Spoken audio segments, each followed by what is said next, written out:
वक्त मैं रेमपुर में मौजूद हूँ। रेमपुर फेस्टिवल को देखने के लिए बड़ी तादाद में सयाह उमड़ आए हैं और वो कैलाश बरादरी का ये मुनफरिद फेस्टिवल देख रहे हैं।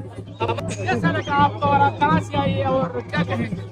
चतरल से मुझे कैलाश बहुत अच्छा लगा, मैंने बहुत इंजॉय की और मैंने इधर प्रेम भी किया लड़कों के साथ, मर्द बन के इनसे बात की, मुझे बहुत अच्छा लगा। आप लोगों को कैसा लगा कैलाश? मुझे बहुत अच्छा लगा। अच्छा ये बताएं कि अभी आपने कहा क्योंकि आप में ये सलाहियत मौजूद है तो कुछ मर्दों वाली बात भी हो जाए ना, हमसे मर्दों वाली बात करो। अच्छा, आपको कैसा लगा कैलाश?